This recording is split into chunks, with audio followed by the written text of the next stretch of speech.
It's being billed in South America as Messi Palooza.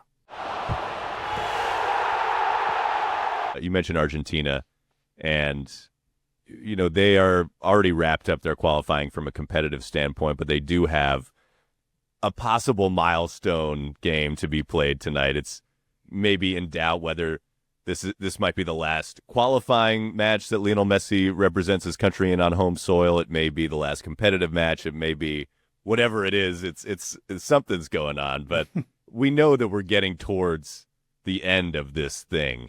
And I'm wondering if you have a sense of, of course it's an emotional moment on the ground in Argentina, but is the groundswell starting to begin the feeling that we really are, nearing the end of this era? I think so. Cristiano Ronaldo is with the Portuguese national team right now too. So, these two players that have defined an era, they don't want to go. They don't want to leave yet. I think that's clear that they still have goals to play for, certainly with their countries. They're both in leagues now that arguably just, are not at the same level where they were before. It's not Champions League level. It's not Barcelona. It's not Real Madrid. But for their countries, they're still the captains of their sides. They're still driving their national teams to new, I think new ways to motivate each other. And certainly with Messi having won a World Cup, you would think that, well, what else is there to do? I think he's so attached to this team, to the culture of his national team, how they came together and they rallied around him. And they, the World Cup that they won in Qatar was not an easy win. If you go back, it was like a stress filled, like it was just anxiety filled, stress filled. It was an adventure, a roller coaster adventure. And so nothing has come easy for him with Argentina. But I think that team and this team that now is, reaching a point of, when does this Argentina team start to transform and get younger and move on from this World Cup generation? But, certainly Messi still feels like he wants to contribute. And I think he's looking at 26 as a way to make true history, to win back-to-back World Cups. And this game against Venezuela in the Estadio Monumental, where River Plate plays, the home of the national team, it's being billed in South America as Messi Palooza.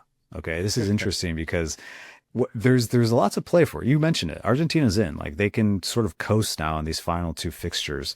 But Venezuela, this is a do or die game for them. And Venezuela is one of the teams in South America that no one wants to play. They're just a tough out. They can really, if they're on, they can get a result in any stadium in South America. They don't have the history, though. They've never been to a World Cup, and that's playing against them. So now they've got to go to Buenos Aires, get a result.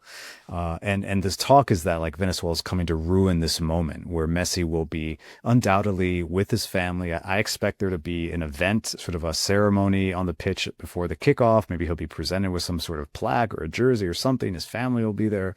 Emotional state, because it does look like this is his last World Cup qualifier with Argentina. I don't think he'll be part of the 2030 cycle, but certainly in Argentina, there have been tears, there have been tributes to the fact that this is coming to an end. The guy that we didn't accept at first, who now has become a national hero, he's like bidding farewell very soon. Yeah, you're so right to point out that Venezuela is maybe an appropriate opponent if they end up putting some studs in and breaking up the beautiful moment, because Messi's time with the national team has been incredibly difficult. I remember when Chile beat them twice in a row at Copa America, and he was in tears and quit the national team. He quit, man. He retired. And in a way, in the tunnel. Yeah, and the public kind of turned on him, as you're getting at, and maybe never embraced him, even as they did somebody like Carlos Tevez, who was so beloved because he represented something about Argentina in a way that maybe Messi didn't, because he went to Catalunya when he was so young, and then to battle back, and as you say, battle the Dutch, and in every round, be scraping and clawing for it, and now to have a send-off like this, it is a dramatic human story.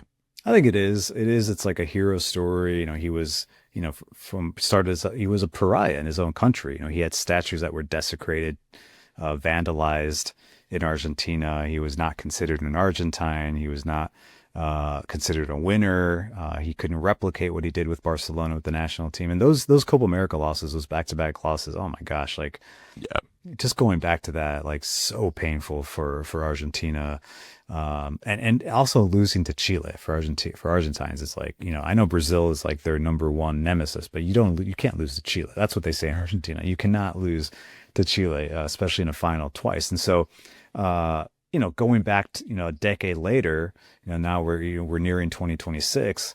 Messi's still in the fold here. And I don't think we can expect to see him in 26 doing what he did in 22.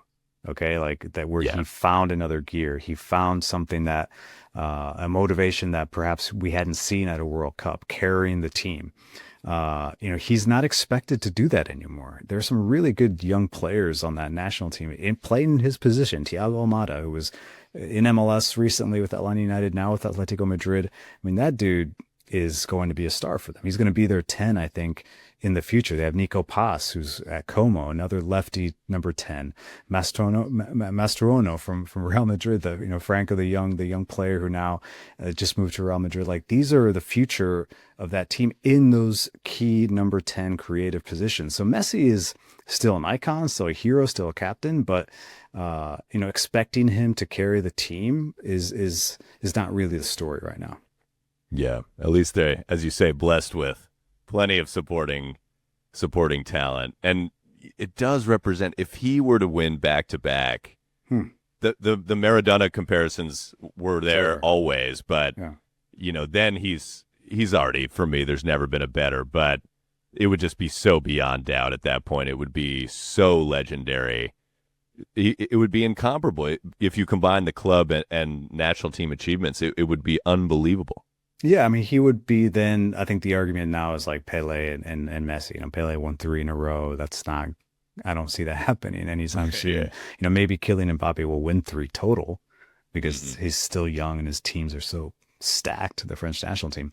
But for me personally, like Diego, for me is the GOAT. He's just, he was my first superstar hero that I saw. I actually was old enough to see him play. But the numbers are so much a part of, and longevity are so much a part of like the Messi, Ronaldo era. Like they've just been so good for so long. And if he wins 2 World Cups in a row, it's like, I think the comparison with Maradona just becomes cultural, because there are people in Argentina that just see him as godlike.